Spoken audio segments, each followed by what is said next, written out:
Welcome everyone to today's webinar as part of the Energy Future Seminar. My name is Kina, I work for MEI.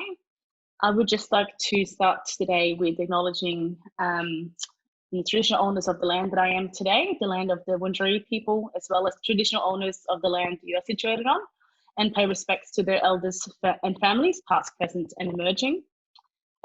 Just some housekeeping rules before I hand over to Pierluigi, who is our moderator for today's webinar. This is a webinar, which means that you won't be able to speak during the session, but we want it to be as interactive as possible. So I encourage you to use the Q&A option in your webinar pane to ask questions throughout the session. And we will get to your questions at the end of the presentations we have today. And we'll try and get to as many questions as possible. So please put them through when you have them. If you have any technical issues, you can send me a message either in the Q&A box or in the chat function. So I'm under Melbourne Energy Institute.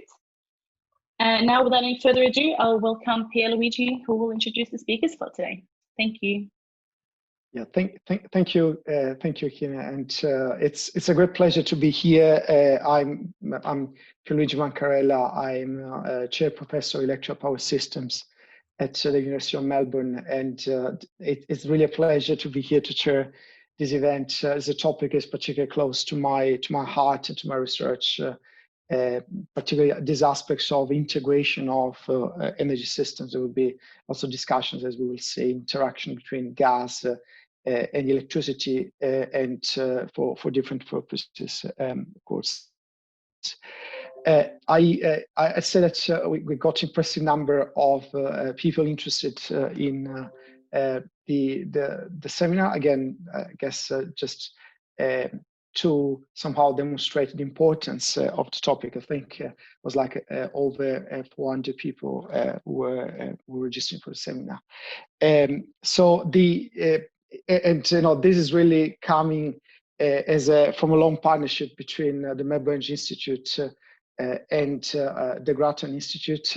As you know, Melbourne Energy Institute has got different programs. I am actually leading the energy system program, but say that this specific seminar actually is pretty much covering the all the programs, because it involves, of course, technologies, environmental aspects. Of course, there are also social aspects, and I'm sure we'll touch also on hydrogen, which is other important topic, very much linked to this.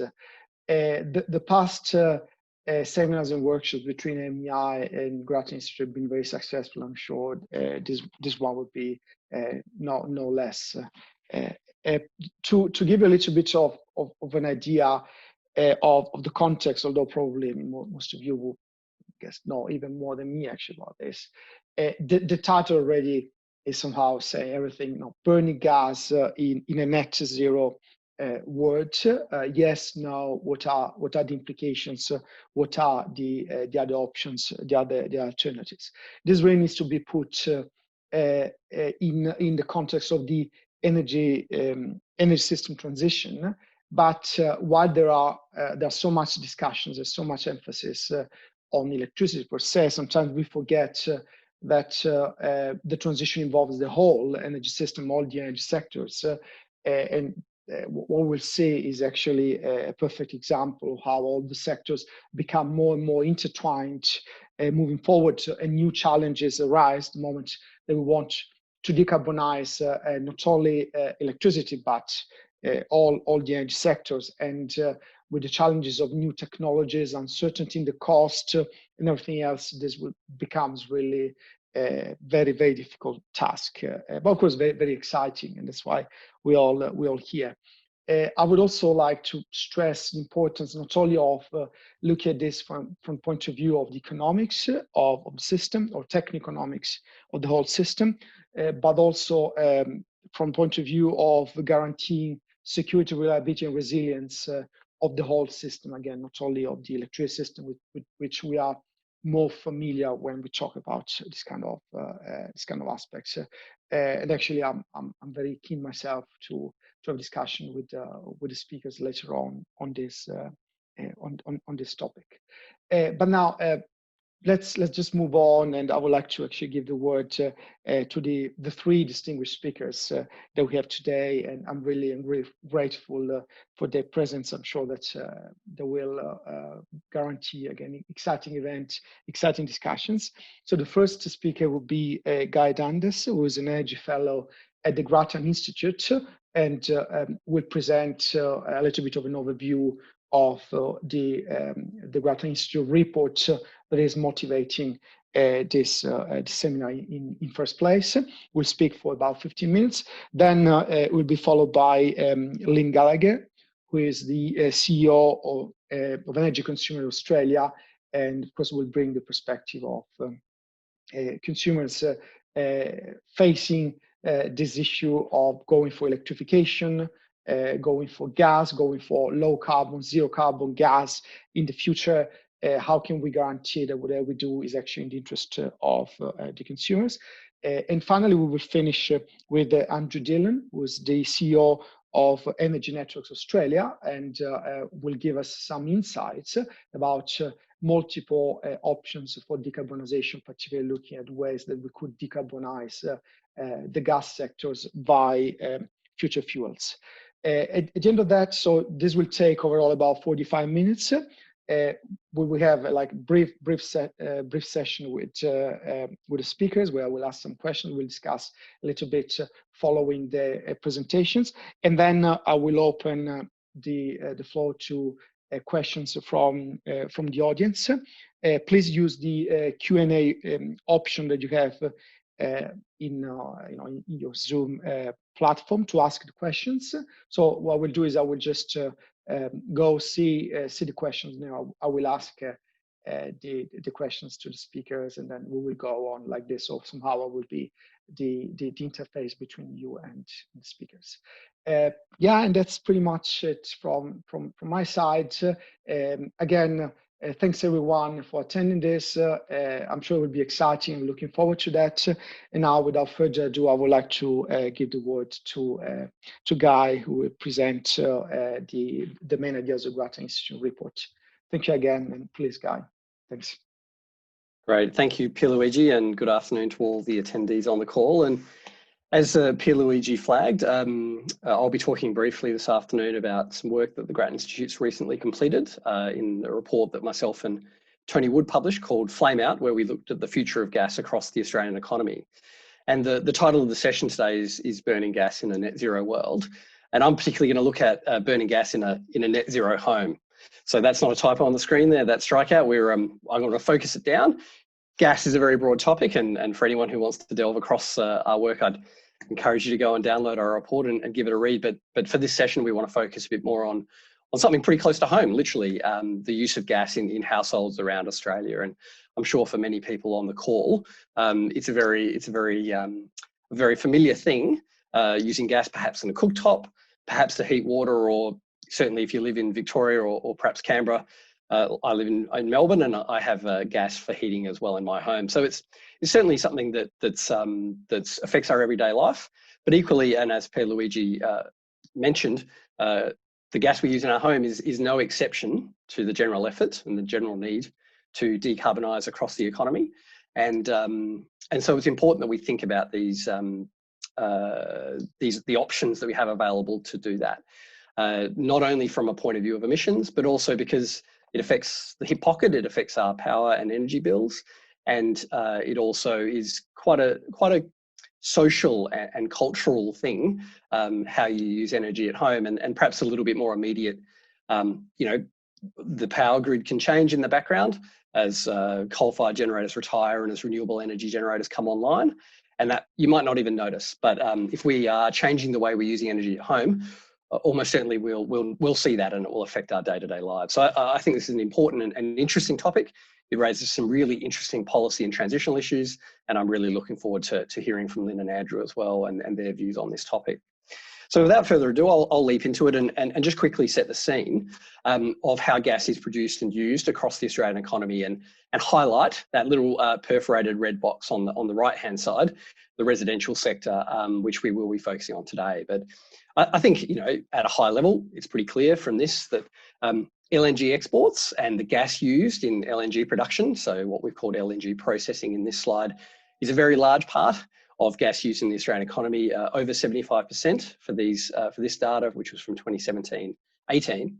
Residential, by comparison, is a fair bit smaller.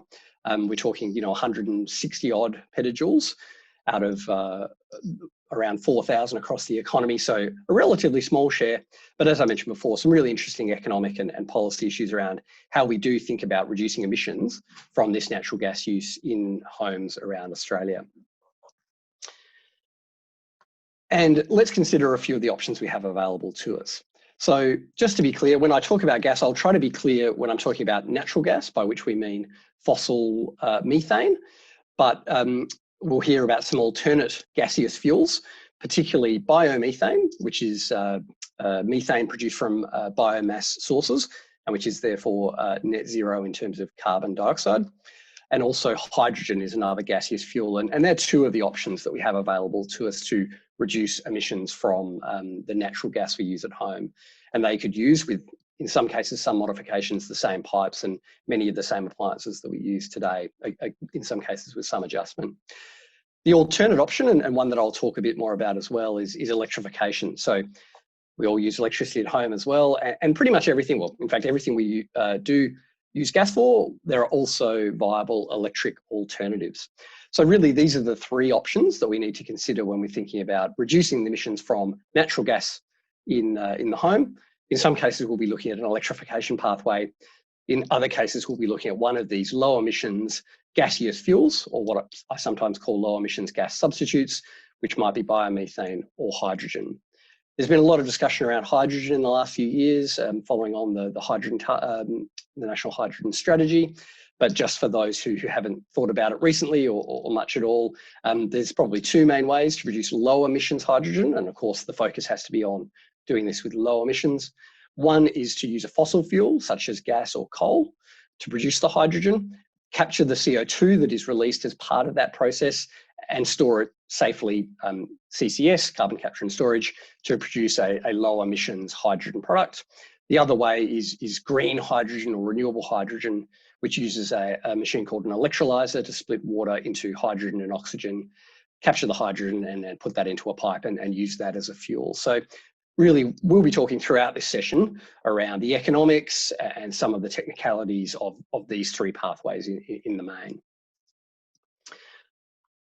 Now, let's look at how we use gas in the home today. And I think a point I really want to emphasise up front is that it really does vary by location. Clearly, if you live in a place with cold winters, and Victoria and the ACT really stand out, then you use gas in a very different way to households in let's say, Queensland, where you don't have that heating load, that need for heating. And that's played out in the data that we're presenting here. I'll just draw your attention, I think, to the red bar at the bottom of this these stacked bar charts. That's gas that's used for space heating. And we can see a really clear distinction between Victoria and the ACT and all other states and territories in Australia. This is gas use per household. So it's gigajoules per household in a single year. It's for all households, so it doesn't just look at households that have a gas connection. So there are some compositional differences between the states as well. The rate of gas use is higher in Victoria, for example, than Queensland, but you can see that really remarkable difference. So it makes sense that when we think about how to decarbonise, the story in say, Victoria and Canberra would be quite different to that in, say, Perth or South Australia and Adelaide, and quite different again to that in Queensland. And so I really want to pick up those nuances as we move through those locational differences. Now, to focus quickly on the electrification pathway and on the need to reduce emissions. Something that's really emerging quite rapidly is the decarbonisation of the grid. We've heard a lot about it. We're seeing a very clear trend towards uptake of renewables and decarbonisation across the grid. And that means that electricity is, even as we speak, becoming a cleaner source of energy relative to natural gas, really year on year. And so we decided to run some numbers on that and see how fast those trends are playing out. And it's important to emphasise that the numbers presented here are for houses that use efficient electric appliances. So if you like, the most energy efficient version of electric appliances. And by that I mean induction cooktops, heat pump water heaters, and reverse cycle air conditioners used in a heating mode to produce space heating. So what we found was that in some places, electricity, when using these efficient appliances, is already a cleaner household option, energy option than natural gas today. And that's just improving over time. And so by the time we get to the end of this decade, the 2020s, we'll find that in New South Wales, in Queensland, in South Australia, and in Canberra, using electricity with these efficient appliances is a cleaner source of energy than using natural gas. Victoria has a little bit further to go. Victoria's power supply is a bit more emissions intensive, using a lot of brown coal generation, but the trend is still in the right direction in Victoria. So by around 2035, our projections indicate, and that's based on the integrated system plan, indicate that even in Victoria, electricity will be cleaner than natural gas. So that's an important factor to consider when we think about these decarbonisation options. Another one, and I'll get to the alternate pathways of hydrogen and biomethane in a moment. Of course, this analysis assumes that the gas grid remains 100% fossil methane. I'm sure Andrew will talk about some projects and some options around to start reducing the emissions from the gas grid over time, but that's the basis of this comparison on your screen at the moment. So moving on from emissions and thinking about costs, we also ran some analysis around we focused on new homes because it's a cleaner comparison, but what are the economics of building an all-electric new home today versus one that's dual fuel that has a gas connection and uses it for various applications? So we've done a range of comparisons. In some states, we've looked at a gas house that uses gas for only cooking and hot water and compared that to an all-electric house, and also a house that uses gas for cooking, hot water and space heating and compare that to electric. In the case of Canberra and Victoria, we've just focused on the three appliances, including the space heating. And with only one exception, and that's the number in red on the right-hand side, in the case of a dual fuel house in WA, which uses gas for cooking and hot water, where that dual fuel option is better than the all-electric alternative. In every other case and every other configuration, we found that an all-electric house with those efficient appliances is a cheaper option today, and that's based on current gas and electricity tariffs, looking at the net present value of that against the appliance costs over 10 years. So we've included the higher appliance costs for some of those efficient electric appliances there. Now, it's important to emphasise that this is, there's a range of factors going into this, and there's a bit more detail in our report. One factor is that you avoid a gas connection charge when you go all electric. So that's if you like, a bankable, very straightforward saving. Another important factor is that if you go for an all-electric house, it avoids having parallel heating and cooling systems because a reverse cycle system can do both. And so in some cases, or in many cases, that reduces the upfront capital cost as well as offering generally some running cost savings over time. So the economics seem pretty clear to us in the case of a new home. We'll talk a bit about existing homes in a moment, which is more complicated. And these findings are consistent with a range of other studies that have been done over recent years.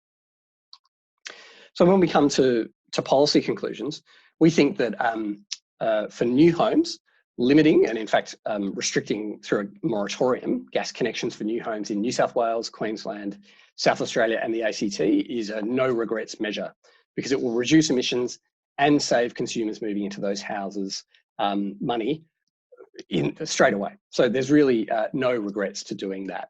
In the case of Victoria, the house would be more emissions intensive, so the policy case is not as strong and we didn't make that recommendation. In the case of WA, as we showed on the previous slide, some households would be worse off. And again, the policy case for a policy intervention through a moratorium is not as strong. So we focused on those 4 cases where it really was a no regrets measure today. Now, that doesn't mean that electrification is the one-size-fits-all pathway for all households in all of these states.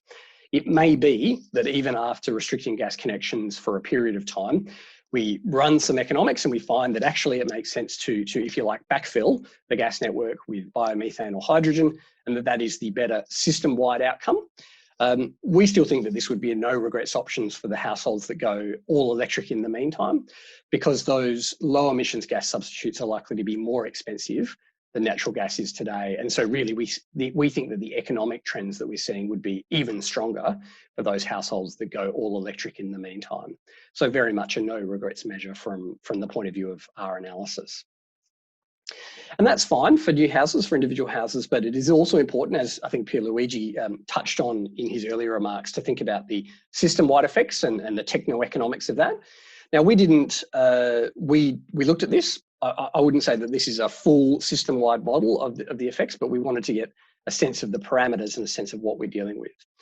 And I think one of the obvious places to start, because a lot of people say, what will happen to the power grid if we electrify gas demand? And that's a very valid and very important question. So we looked into that, and we used hourly gas data to examine those patterns and those effects. And that's what's presented on the slide here now.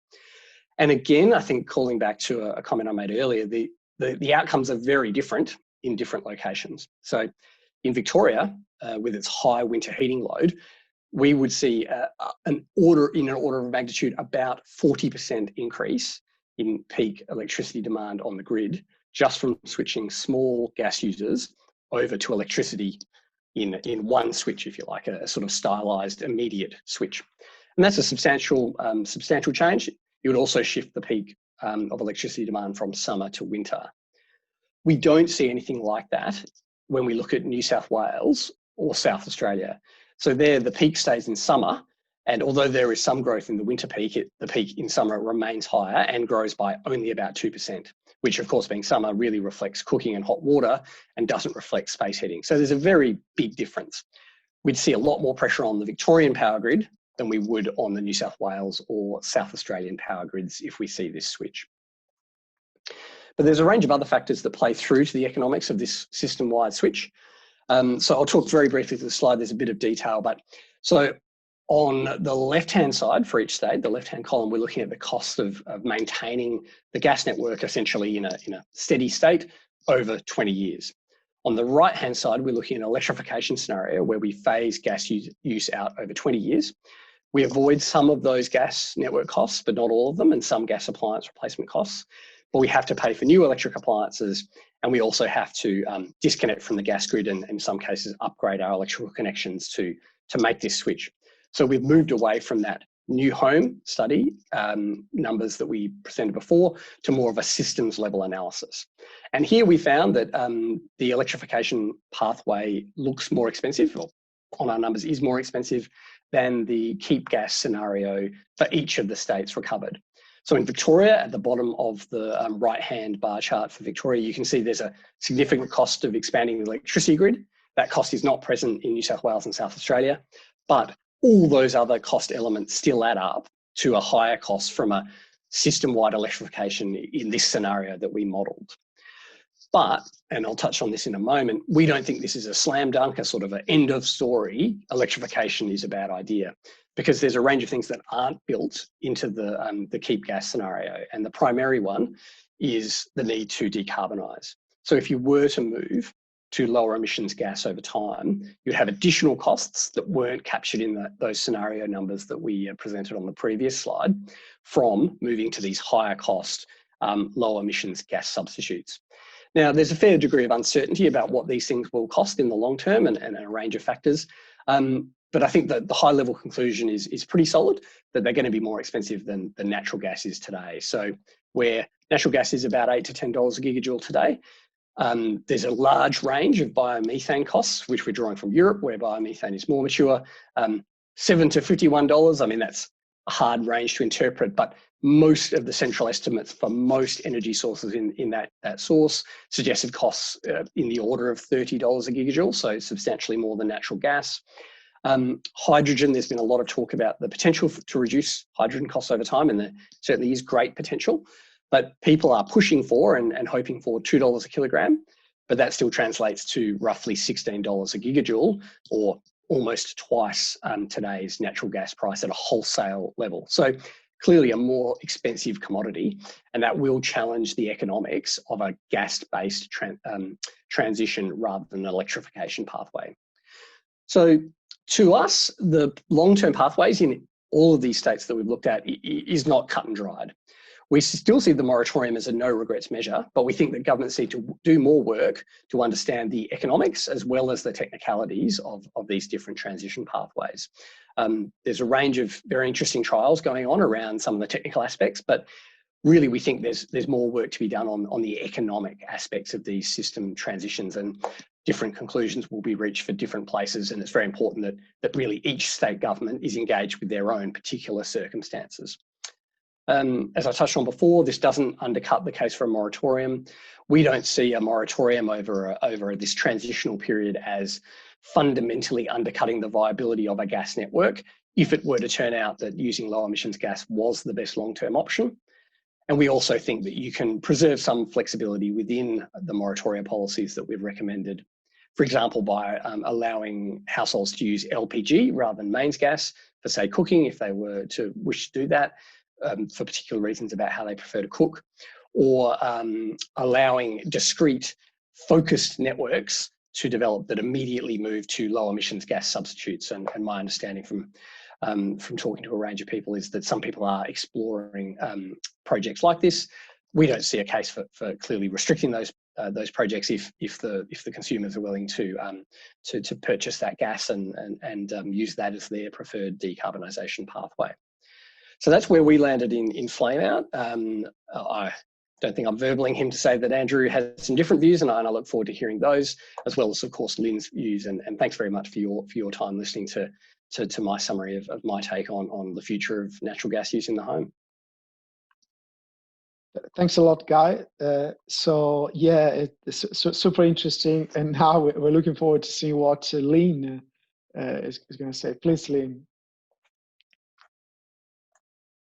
Sorry, Pierluigi, I'm just struggling with something that's happened with my computer. So I think you can all hear me all right. Yeah, please. Thanks. So look, I'm going to give a very different kind of presentation to the other two panelists. And I guess what you're going to hear from me is a couple of things.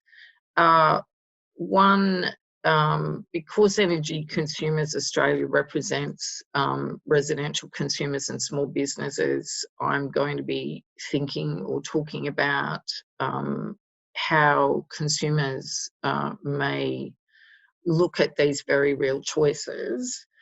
And the other thing, I guess, that I want to focus on is I think what we've got here is two, and we're going to hear from Andrew shortly, two choices two very real and different choices that are facing consumers and policymakers, and considerable uncertainty about the pathway forward.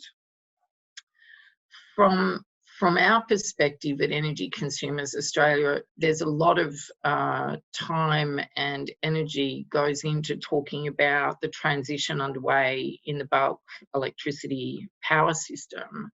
And it's very positive to be on a panel like this, where in fact what we're talking about is the transition that's underway in people's homes and also businesses, because gas is actually used in a number of service industry premises as well. So while we're talking about homes here, there's also similar dilemmas, I think, for also small business consumers.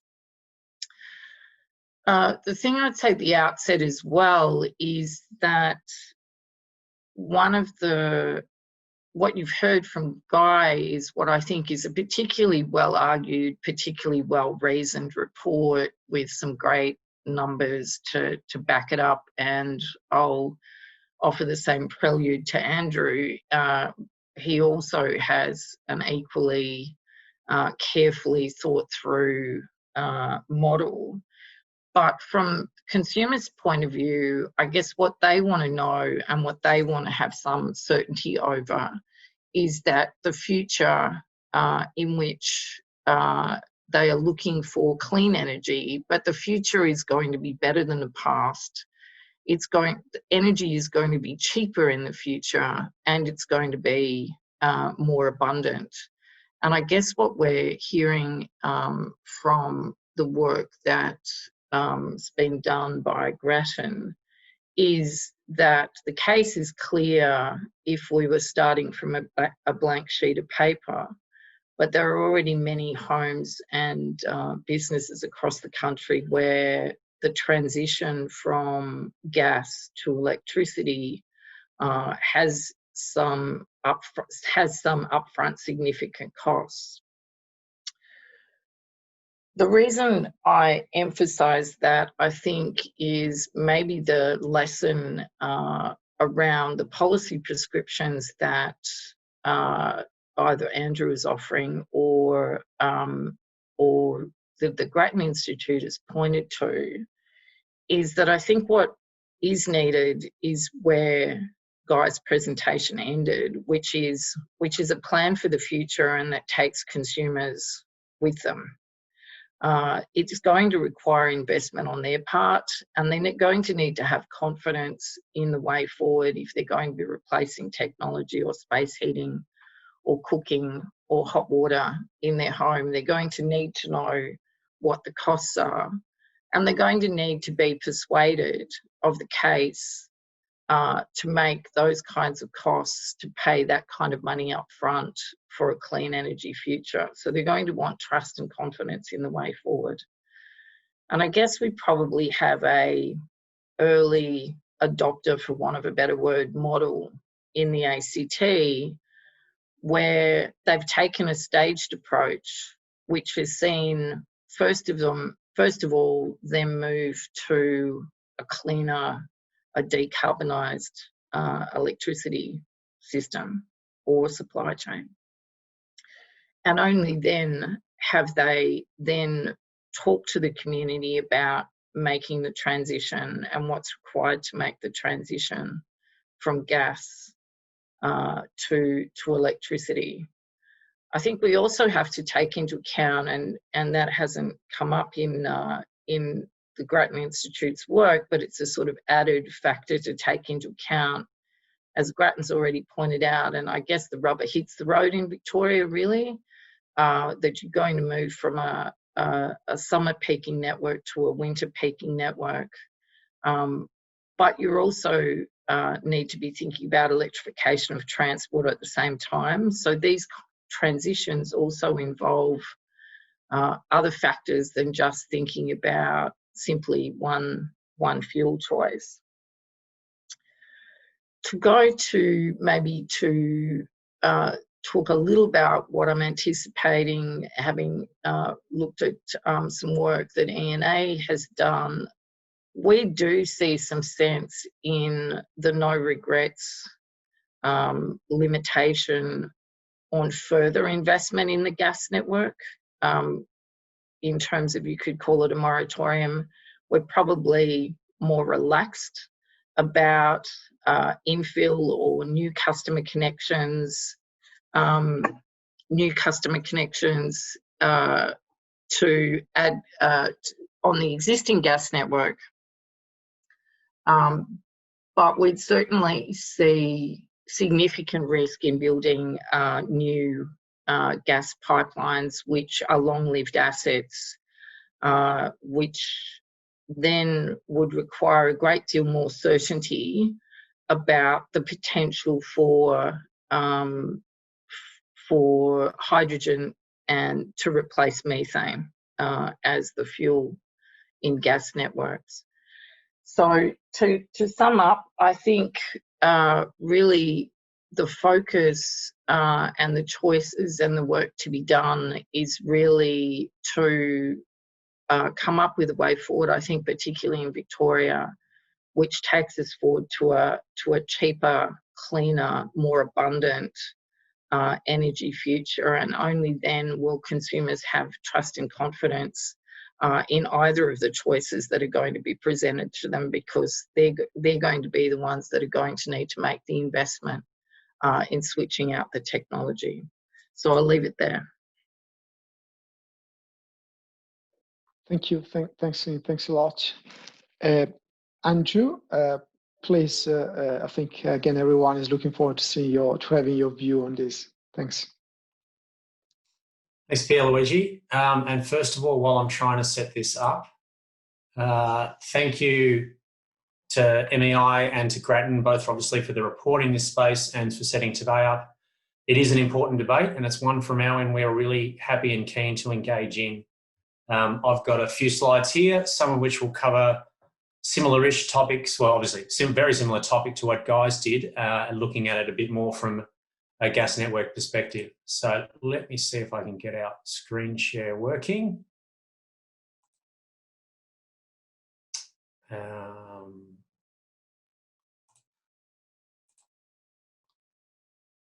How's that? We on? Yep, perfect. Beautiful, thank you. So as I said, yeah, thanks to MEI and Grattan. This presentation primarily looks at how hydrogen can deliver a clean energy future for our current gas supplies. I would, however, note, certainly from our members' point of view in the gas space, while hydrogen is one and probably the most promising option, there is an awful lot of work being done in biogas. Biomethane, there's an announcement even in the last couple of weeks in Sydney from some Gemina work up there. And these things are not necessarily mutually exclusive, all sorts of things. And indeed, there's plenty of blending already going on. So no one knows exactly where the future's going. So keen to highlight this is not the only ship in town. The ENA, our 27 members are here on the screen at the moment. I certainly won't run through them all. A couple of quick points to note though, where the gas distribution networks around the country, but also the greater number of our members are the electricity transmission and distribution companies. And while obviously we're talking gas today, I'm keen to highlight that our electricity members are very comfortable with what we've been doing in the gas space and some of the things you'll see in the next few slides. And the reason for that is twofold. In terms of problems, they have some huge challenges already with integrating renewables into our grid, whether you're talking about large-scale wind and solar or particularly household solar and distribution grids. So they don't want, and we'll get to another winter peaking problem in some areas. And the second one is in terms of opportunity, and Lynne touched on this a little bit, things like EVs, batteries and others present, again, significant challenges, but there are some significant opportunities for load growth through electrification in various parts of the economy, not necessarily from heating.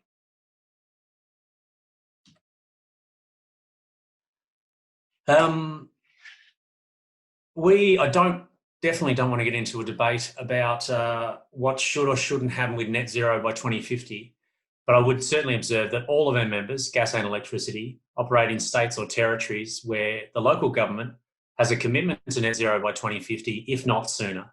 So from our members, there is no pushback on should we be doing this. It is 100% a question of how we do it, not if we do it.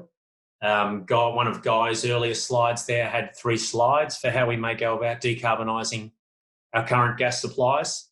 And we broadly agreed they are all options on the table. And today, no one can be certain about which one or more than one may be very viable in the years to come. So yes, we'd certainly say that's the case. Our members currently, our gas distribution members, pipe methane-based natural gas around Australian suburbs. There's no doubt they will not be doing that in 2050. There will be a transition to renewable gases, or quite frankly, they won't be around in 2050. So this decarbonisation absolutely has to happen. So in terms of a journey, we in early 2017, the gas sector, and that's right across the supply chain, got together and put out what then was a reasonably radical document, Gas Vision 2050, which looked at the role of gas in the economy and, importantly, as I was just saying, this transition of gas from a fossil fuel to potentially a renewable, low, zero carbon future. And indeed, particularly what we show here is particularly relevant for the gas distribution networks, but therefore we're starting to set a journey on this pathway we want to go on. And an update to this was being released only a few months ago. And what we're seeing in our space is biogas and hydrogen. We're starting to see some projects on how it may work, how its qualities, its testing, how you might blend it with natural gas, all of that sort of thing. And what we want to do is move along this timeline, and you can see the green bit there on sort of where we're saying we are now. and we need to move rapidly along this. There's no doubt about that. But we're already starting to see trials blending these gases in parts of existing gas networks. Then we want to start seeing more blending, indeed starting to transition parts of network completely to, say, 100% hydrogen. One thing to note that I would highlight here is a lot of this discussion, people go, surely you can only blend in 10 or 20% of the hydrogen before you have significant issues, both with appliances and various other bits and pieces. That is true. And that's why you're unlikely to see gas networks in 5-10 years' time have a blend of 40% hydrogen. What you are much more likely to see is smaller blends across broad networks and then piecemeal transitions of entire chunks of network to 100% renewable gases. So that's certainly the plan. And as I said, and then you start to see conversion of entire networks. There are many trials underway right now, right across the entire country. Indeed, we are hoping to see some results soon from Tonsley in South Australia, where they are part of a network blending in hydrogen in the actual customer supplies now, not in a lab or anything, with these customers, and they're planning to do that this month, in fact. On to the next one.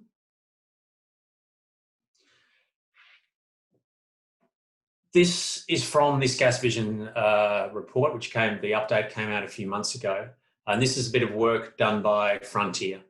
So what this starts to look at is the base case, which is not shown on this graph. This graph is incremental to the base case. The base case is between now and 2050, electricity decarbonises, gas does not. And then we look at 3 scenarios for how do we decarbonise gas. So there's 3 options here. The blue hydrogen, that is, hydrogen is produced most likely from gas. In theory, it can be coal as well, but most likely gas. The CO2 captured, which from that process is actually pretty straightforward, and then needs to be stored safely as well. The green hydrogen one, where hydrogen is made from electrolysis, from electricity, and then that is used in the existing gas networks to supply customers. And then obviously, as Guy spoke about, the full electrification scenarios where effectively we turn off gas and electrify everything there. Noting, interestingly, that even in that scenario, when they did the modelling, there's a green little bit up the top you can see of the electrification one, that there are some uses for gas which is considered electrification simply can't work. And so under that, you actually use electricity to make hydrogen to still sort those needs, usually industrial processes. The cost coming out here, and you see there's a little bit under the curve because you save some cost in the gas sector under the green hydrogen electrification scenarios. But the black dots in particular are the ones to look at, which is the net cost. So this shows that this is a total system cost, sorry, is the other bit before I get to those dots. So this is not just the cost of at a household level, these are the system-wide costs. So Guy touched on this a little bit as well. But this is if, for example, you move, as Lynne also said, from a summer peak to a winter peak. Well, what does that mean in terms of electricity usage? Do we need more transmission network for electricity? Do we need more distribution network? And under both the green hydrogen electrification scenarios, we certainly are going to need quite a bit more electricity generation. So this is meant to be a total system cost analysis. It's certainly not done at the household level. And using that sort of frame of analysis, what we come up with from that base case of gas doesn't decarbonise, the blue hydrogen increases by 13 billion, the green by 15, and the electrification by about 27. So looking at this, we would say there is a strong case, based on what we know now, and this is certainly modelling, it doesn't prove things one way or the other, there is a strong case to think that going down the hydrogen pathway to decarbonise existing gas networks can be a very viable option. One thing I would note here, obviously there's blue hydrogen and green hydrogen scenarios. We don't tend to have an official view on green is better, blue is better. Certainly if blue hydrogen is to have a future long-term, the CCS needs to work and needs to work well. I would, however, note that all of our gas distribution members in their trials around the country, the hydrogen they are producing, they are starting to blend in their networks, is all green hydrogen. So I guess there's an element of follow the money there. They're certainly thinking green hydrogen is a really strong prospect, and that's what they want to start to invest in.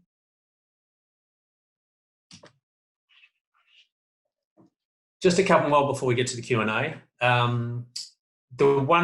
Probably the biggest source of disagreement between us with that Grattan report is the proposal to introduce moratoria in a few states. And sort of digging into that a little bit more, the key thing I think I disagree with on Guy is, by definition, moratoriums reduce choice. If you're building a house today, there is no compulsion for you to put in gas. Anyone can choose gas, electricity, various other fuel options. But introducing a moratoria certainly does reduce choice. And we do think the idea of then offsetting that with the option for LPG isn't very practical at all and doesn't really make a lot of sense. That said, we do appreciate the sort of other fine point, I think, from Guy, in that, as I said, where when you start to move chunks of networks to 100% hydrogen, in many cases, the best place for that to start is new developments. So build a new suburb, make it 100% green hydrogen suburb. And we do appreciate that Grattan sort of says, well, yes, if that's the case, let that one go ahead. So like that they appreciate that. Stepping back a little bit from this, the charts we just showed and this bit here, analysis, you'll see that this situation is changing reasonably quickly. I would suggest to you, if Grattan did the report they did 5 years ago, the work around a realistic pathway for decarbonising gas would have suggested there almost wasn't one. Hydrogen at that stage was relatively speculative. Biomethane is used actually still in some parts of the world and was back then, but the prospects of that in Australia were pretty unclear. And you may have assumed back then, well, okay, then let's introduce some moratoria and let's block these things off that we think can't work. Well, then we would have been sitting now, by blocking things off, you are already making decisions. Now we are sitting there with hydrogen in particular as a real option for decarbonising gas. We will be sitting here in 5 and 10 years' time with much better evidence. We will either know, yes, hydrogen is a really strong option, or hydrogen is struggling, and then it may be making more sense to start taking steps down the full electrification path. One comment I would make on hydrogen and the cost, Guy pointed out rightly that $2 hydrogen is in the order of $15 a gigajoule. That is correct. I would suggest, indeed, the work we're starting to see is the $2 target is not a pipe dream in the slightest. In fact, it may be met and beaten in the not too distant future, just as we've seen solar costs come down and battery costs coming down now really, really quickly down the supplies curve once you start to get global interest in that. The last bit on this slide is electrification. You know, in the debate, and sometimes is let's take fossil fuel gas and replace it with renewable electricity. And long term, that is the sort of thing that is going to happen. But particularly in this transition period, that's not what we're seeing at all. As Guy's analysis pointed out, in some places, if you were to subsidise electrification right now, you are subsidising higher emissions. And so we certainly think you shouldn't be doing that. And on this chart here, this looks at Victoria's emissions intensity by time of day. And so particularly keen to focus on that right-hand band, which is the evening peak. So again, if we start to have significant electrification, what we're going to see is in winter, most particularly, on the electricity side, you'll be seeing solar generation really starting to drop off. At the same time as the heating load, much of which today is supplied by gas, a significant part, will all be electricity then at that stage. And so you'll have demand really ramping up. And so if we start to do that, we could be in the really quite odd situation where by electrifying current gas heating load, we are actually significantly increasing the requirement for gas generation to produce that electricity.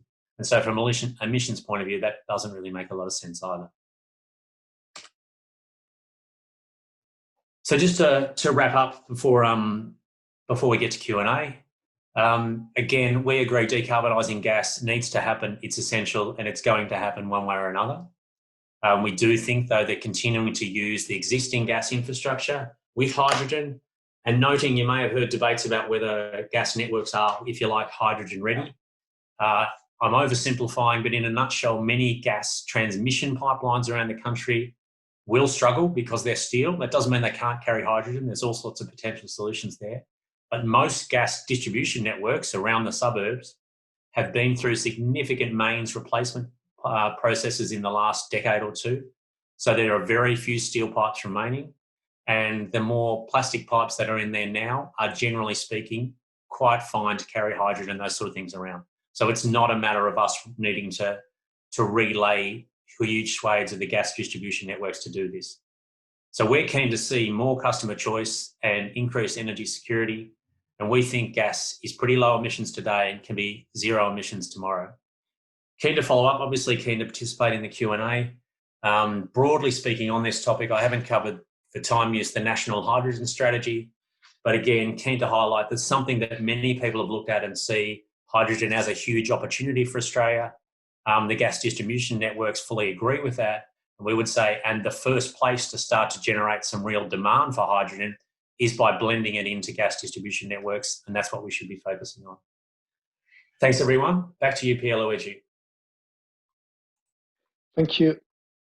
Thank you, Andrew. That was, again, really, really nice. And I would probably just start with Guy, if you have an immediate reaction to what Andrew was saying. I mean, particularly this aspect of the moratorium somehow closing off options rather than opening options. And then the second aspect, this is also, I want to make a comment.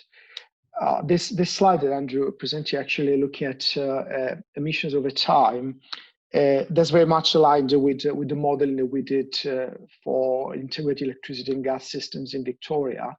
And some motivation of this modeling was also coming from previous work where we did for the UK national grid, which when we studied electrification in the UK and the interaction to electricity and gas, actually what we would see is exactly what Andrew was saying, that you would increase substantially the peak on the electricity side. So the electrical infrastructure will become much peakier, and the economics of the infrastructure will become a little bit shaky because the overall capacity factor of the infrastructure would decrease significantly.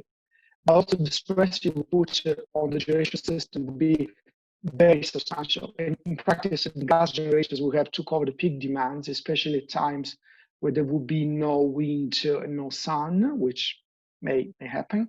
And then the whole economics actually starting being very difficult to justify, at least for the studies that we saw in the UK. I mean, in Victoria, we expect something very similar could happen. So I don't know if you looked into this with some in more detail, but I would like to hear some comments. So this is like linked basically to the last two slides that Andrew was showing. So yeah, thanks.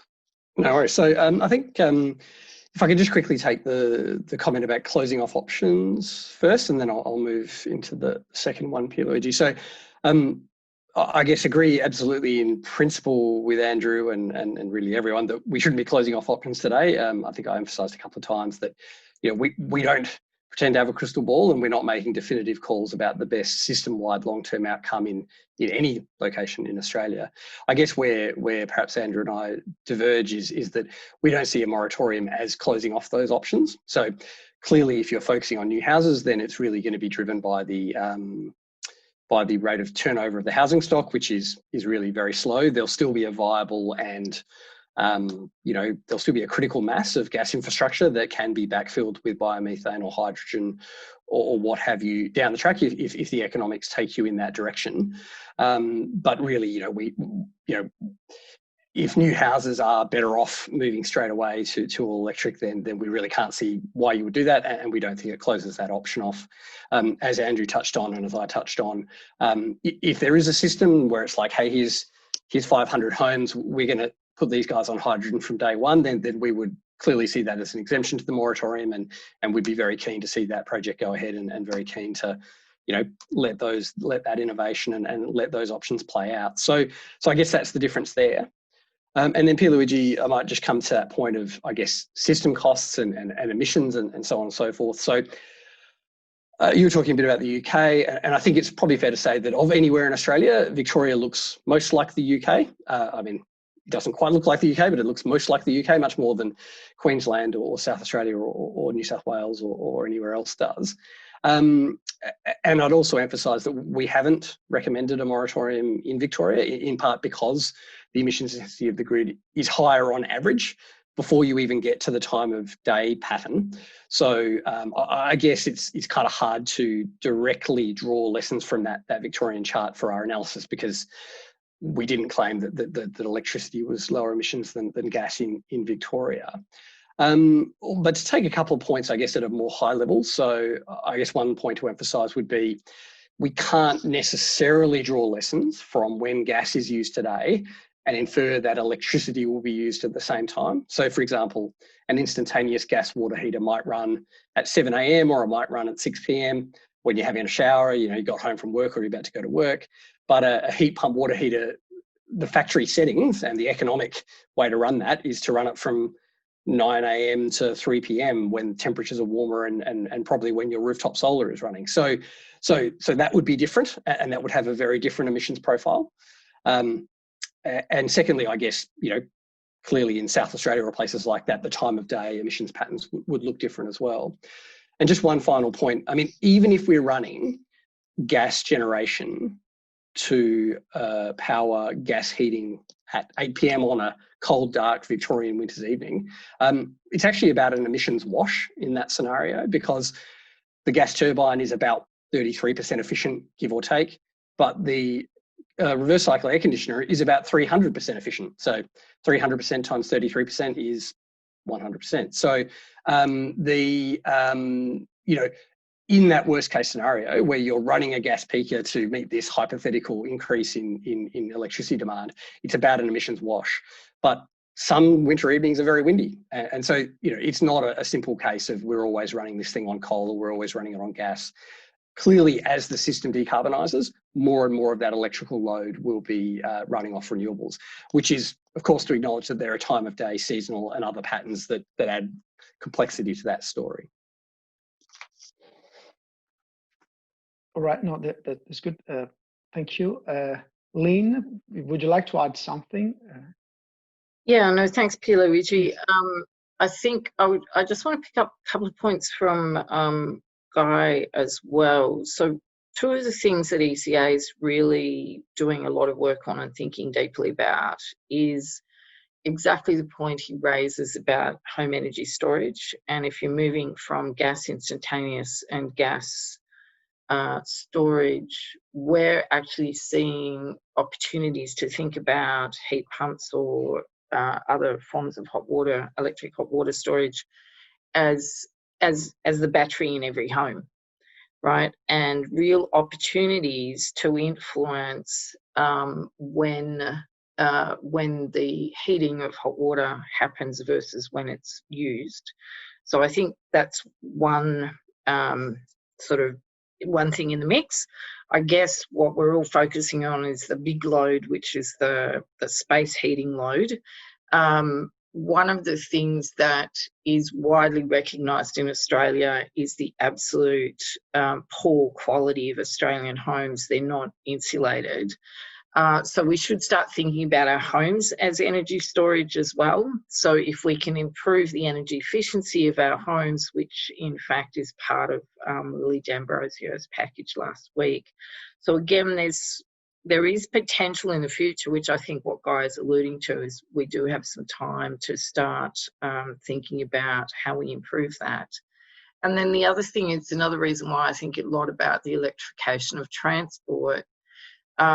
It is true there's a sort of competition for existing headroom, if you like, but the loads that full-scale electrification represent is an opportunity perhaps to have a network that has more capacity than today, but with a better capacity utilisation factor, which is exactly what the UK strategy is around electrification as well, of both heating and transport. So you will need to build more electricity network, but it will be spread, it will be less peaky and it will be spread over a bigger consumption load, so the unit cost potentially can fall. So I guess what you're hearing from everybody, and it's dualing modelling, which again I think helps us unpack the complexity of this journey. So, but again, those are the things I think we need to think about as well as alongside the gas question. Can I just jump in quickly, Pierluigi, and absolutely want to give Andrew the right of reply, but just to follow up on Lynne's point on utilisation. So we did run some numbers on that in our work. So in South Australia and New South Wales, where we saw very small increases in peak power demand, we see an improvement in the utilisation of the system. It's quite small. I think it's 2 to 5% in those places. There is a deterioration of the utilisation in Victoria, and I'm interested in your comment on the UK there, Lynne, because my gut feeling would be that you would see it in the UK as well, but obviously I haven't run the numbers on that. I can't recall, apologies, I can't recall the change in utilisation in Victoria for the numbers we ran. But so, you know, again, it is really, I really want to emphasise the point I made early on that different outcomes will work better in different places. And so, you know, we really do need to be open to different pathways emerging in different locations. And, you know, at face value, the argument for low emissions gas is stronger in Victoria than it is in New South Wales, South Australia, Queensland, and a range of other places. Thanks. Thank you. Thanks. I don't know, Andrew, you wanted to just have a very quick response, and then I would like to also go with questions from the audience. Yeah, I think on moratoria, it's probably best we're going to agree to disagree on this one. I think probably one last way I might describe it is we have concerns that it's a bit like Grattan doing some modelling and deciding that Toyota Corollas are the best value car on the market and they will save customers money, and therefore everything else is banned because that's the best thing for customers. So that's I guess, I mean, I know it's not that simple, but that's the sort of angle I guess we're coming from. On the gas hot water angle, I think it's true. I mean, some of our members describe what they do is they are heating networks almost. They're not so much gas network. Gas is the vector to do the heating, but that's the primary thing they do. On the hot water side, I fully agree. We've got solar sponge tariffs coming in South Australia at the moment. And the more, I mean, it's already happening in a few places. Energex in Queensland does a bit of this. The more we see hot water done in the middle of the day, the better. But gas heating, space heating is by far the bigger part of the gas load. And that bit does have the challenge of cold winter evenings, everyone coming home wanting to heat their house. So there's, partially, I think we agree on that one, but there is still a big space heating challenge there. In the UK, I won't talk for a long time, just a couple of quick things. Guy's right, it's Victoria on steroids in some of the challenges. Indeed, the total amount of supplied energy in the UK from gas is 7 times the energy supplied from electricity. So it's a really challenging situation for them, which is why in those 10 big steps announced by Boris Johnson only a couple of weeks ago, one of the big ones was hydrogen. They are looking at hydrogen neighbourhoods, hydrogen villages, hydrogen towns. So they are well and truly going as hard as they can on this same pathway of hydrogen networks. Sorry, Pierluigi, back to you on the questions. Yeah, thank you. Thanks, Andrew. No, I fully agree. Actually, I mean, if it's difficult for us, I think it's much worse for the UK, actually. So at least that. So let's sorry, can I just quickly jump in on Andrew's point about, I guess, in terms of, the kind of Corolla analogy, if you like, just very briefly. Go. Yes. I guess we've seen there are lots of examples where governments regulate in consumers' interests and help them to trade off upfront costs and running costs. So we see that with appliance efficiency standards, with bans on incandescent light globes, in a lighter touch way in terms of labelling for cars and for appliances. Overseas, we also see regulation to limit the sale of inefficient cars, but we don't see that in Australia. So it's not a case of saying, Corollas are better than Toyotas are better than Mitsubishis.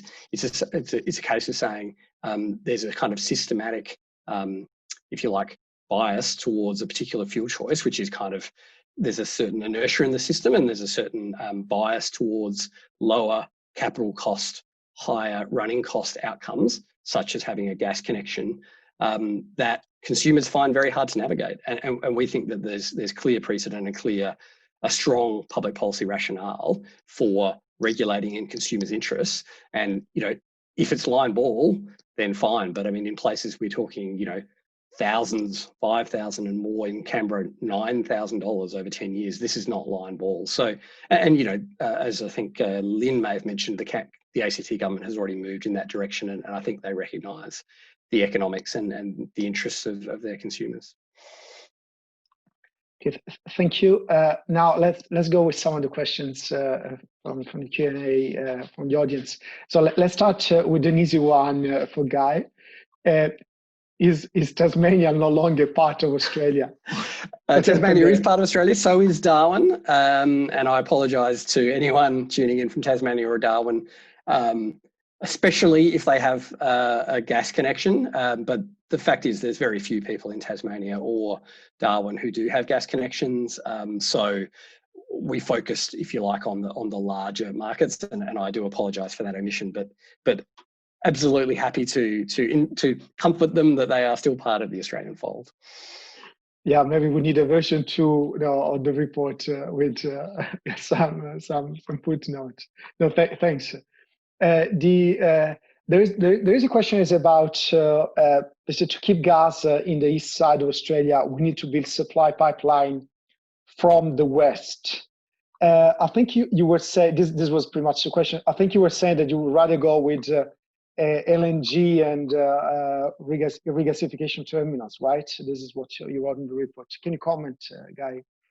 Yes, yeah, we covered this in our report. You know, the upfront cost of a transcontinental pipeline is substantial, over $5 billion, and the federal government ran a feasibility study a couple of years ago, and paraphrasing, the finding was the economics look terrible. And so we aren't advocating regasification terminals, but we certainly think it's a better option than a transcontinental pipeline. If you think of it as how would I bring gas from west to east? Regasification terminals are more flexible. They don't have kind of a stranded asset risk because they don't need to operate for 50 years to recover their cost. And a point that I think is also worth making is that they're more flexible. So yes, you could get gas from the northwest shelf or other WA sources. You could also get it from Darwin. You could also get it from Queensland. You could also get it from Papua New Guinea. You could get it from anywhere. So a regasification terminal is a more flexible, lower cost, less risky option than a transcontinental pipeline, which to us, you know, just the economics look terrible and really can't see how this is the right asset for Australia in 2020 when it would take 5 to 7 years to build and probably be stranded, you know, 2 decades after it was built. Yeah, fully agree. Yeah, looking at your kind of projection scenarios for electrification and the emission reduction via electrification, did you consider any specific emission reduction pathway in your analysis? Or because I mean we know there are many futures, IEMOS, ISP, and all that. What did you consider exactly? So we just ran a single scenario based on the AEMO central scenario. Obviously, it could be faster or slower than that. I think there's a reasonable case that probably the risk is that it'll be faster, or the chances that it will be faster. And just a point that I should have emphasised earlier, and I'll pick that up now, is that none of our numbers, the economics or the emissions, assume any role for rooftop solar. So if you think of it as a case of I'm using my rooftop solar first to say run my heat pump water heater, then the emission story and the cost story will be better again. So you know, that electrification story could be stronger than what we present. Okay, thanks. And just to link to this, and maybe I would like to hear also from Andrew and Lynne, there are obviously other technology options that have been discussed and developed. For example, there are discussions and ongoing projects on solar generated green methane. The thing is still very far to be considered a scale, or it may actually be a plausible option. Maybe Andrew, you want to take this? I'll be honest, I've heard a little bit about it, Pierluigi, but I'm not quite sure. Our members, from their point of view, are looking at a variety of options to decarbonise. Certainly here and now, most of the blending options are biomethane or hydrogen, but certainly if technology develops, they'll be looking at it. Yeah. Okay. And Lynne, is there any technology that you think should be considered, you know, from your interactions with you know, your members and all that? I guess it comes to the point that Guy's just introduced, and I've noticed some people are actually picking up in the commentary as well. I mean, there's going to be a whole range of technologies or a whole range of things people are doing in their home they're going to be doing differently.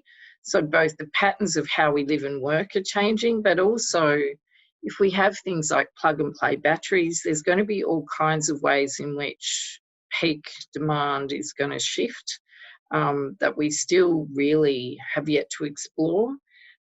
So I guess thinking about what we actually do in our home to make our home more energy efficient and more responsive to utilising energy when it's cheap, in long off-peak periods and avoiding peak periods, those opportunities are still something to be explored at scale, and things like plug-and-play batteries and or solar are still opportunities in Victoria that really haven't been fully played out yet. Yeah, thank you. Absolutely.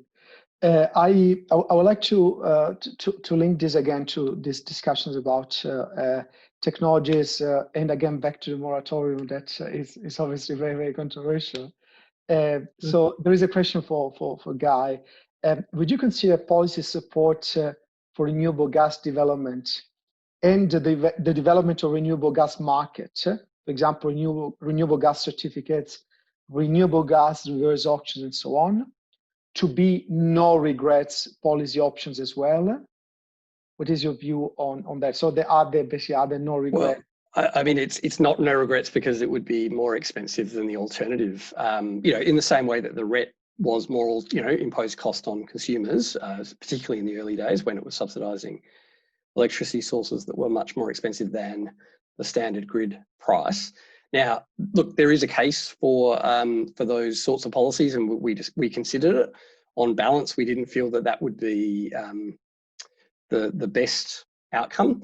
I guess it presumes that you're going to end up at a point where you are utilising those technologies to impose that obligation as a purchase obligation on an ongoing basis, because really you need to do that for several decades to allow commercial projects to get up.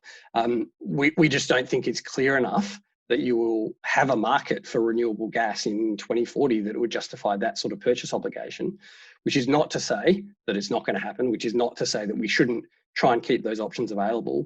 We think the sort of innovation funding that's been operating through ARENA and through many of Andrew's members as partnerships, is absolutely the right mechanisms to sort of explore that option for the time being. Then I guess you could say, and I'll speculate here, I'll be interested to hear if others have views, but potentially you're in kind of then a valley of death kind of moment later in this coming decade where we've proven that it can work, we've proven that it's a lot more expensive than the alternatives. Can we get it to a scale where you can actually start to really see what it costs at scale? And there you have to think about different policy mechanisms. And frankly, I think that'll require judgment about, what evidence has emerged in the initial trials, and whether you have, a bit like you have seen with electricity, where some consumers are willing to pay a green premium. If you have gas purchasers that are willing to pay a green premium, then fantastic, let's bring that through. But I think it's speculative, and I think it's far too uncertain to be saying that we can just mandate this and roll it out in the same way that we did with renewable electricity from about 2000. Thank you. Andrew?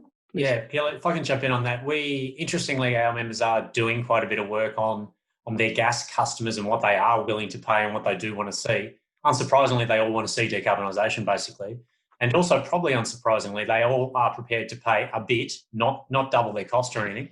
They are all prepared to pay a little bit more to do that. So we are figuring out how that might work in terms of mechanisms to use that to start to get more hydrogen and other renewable gases blended into the networks as we go.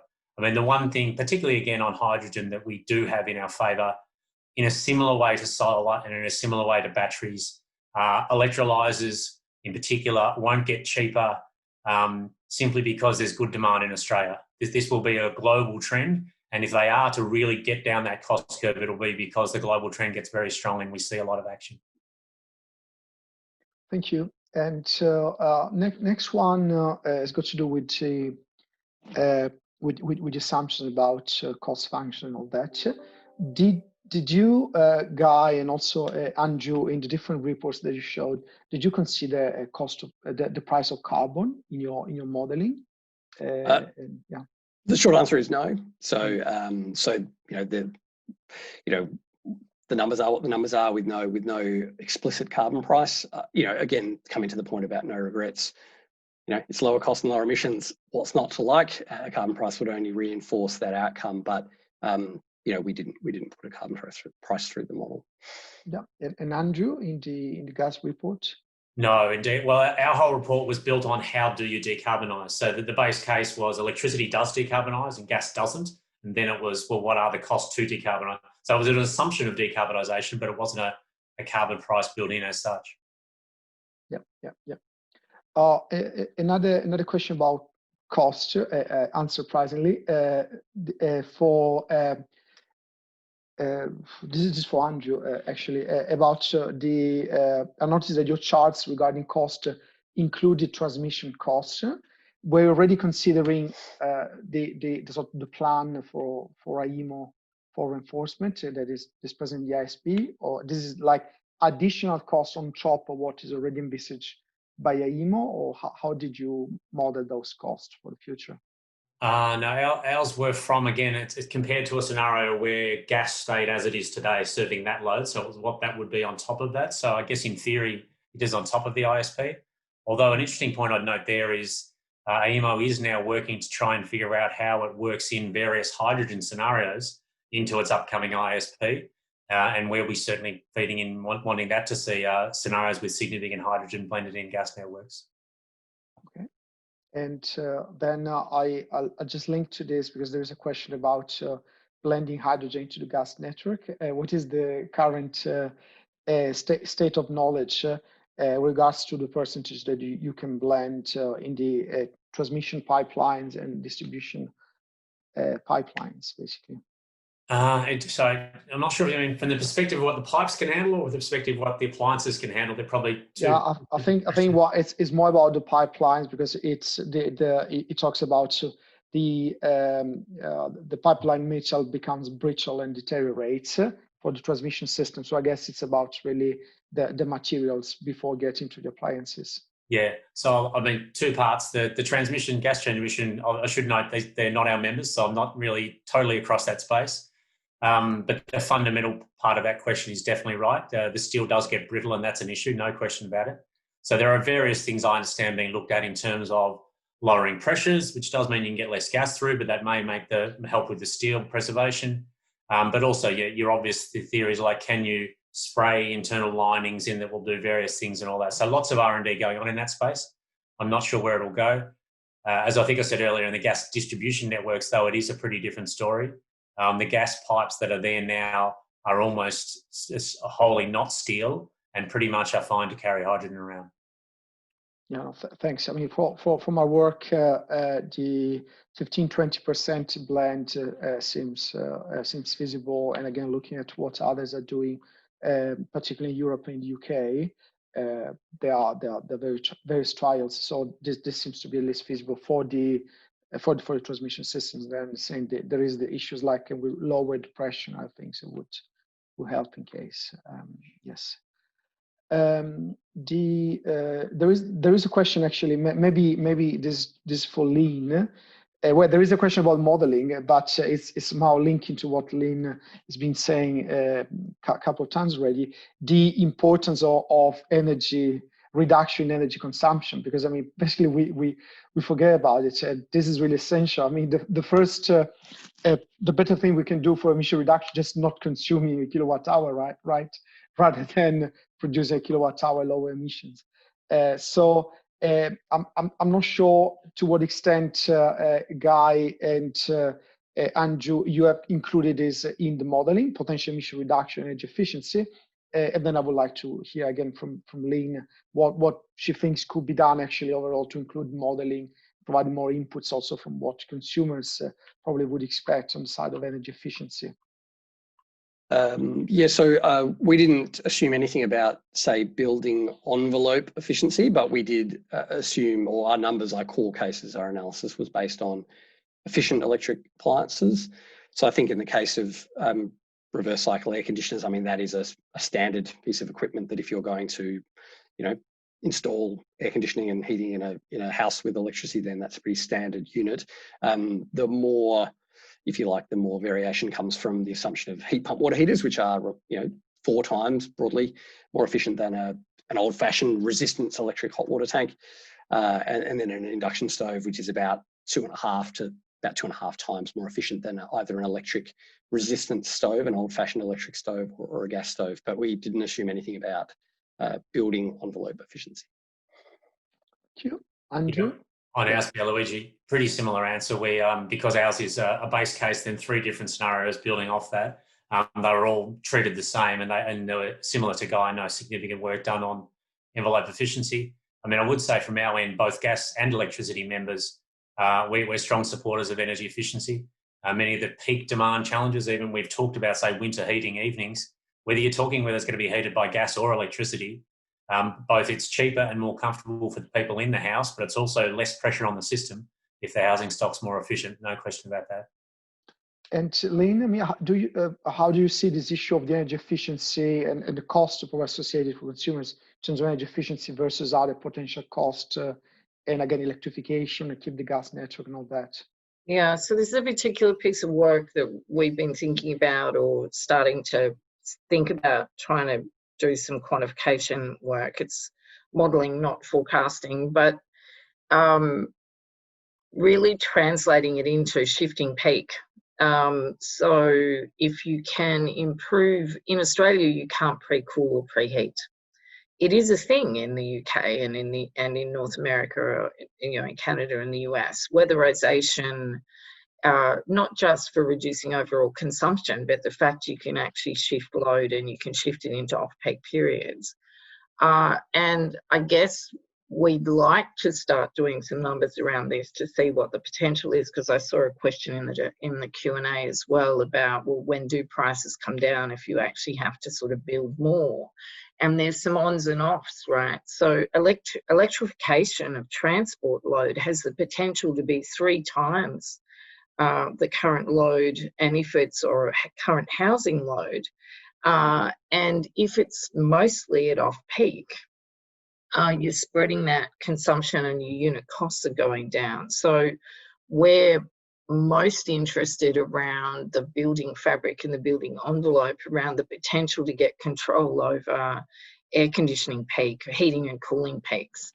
So that's probably something we'll be starting to do next year, because we're going to have a real live issue of what Energy Consumers Australia's view is should happen with the Victorian gas network's revenue determinations. So we'll need to have some modelling done to understand that. When you said, you've answered correctly, that preheating, pre-cooling cannot be done in Australia, you mentioned because of the poor insulation of the houses. Yeah, that's right. So we do now have, you know, efficiency ratings, and we're up to, you know, so-called 6-star, 7-star for new buildings. But we have 10 million homes, of which most rental properties might be rated at 0 or 1. So there's huge potential, and it's also an equity impact as well, given that the quality of the housing stock for people who are renting is so much worse than for people who are owner-occupied. Yeah, absolutely. Thanks.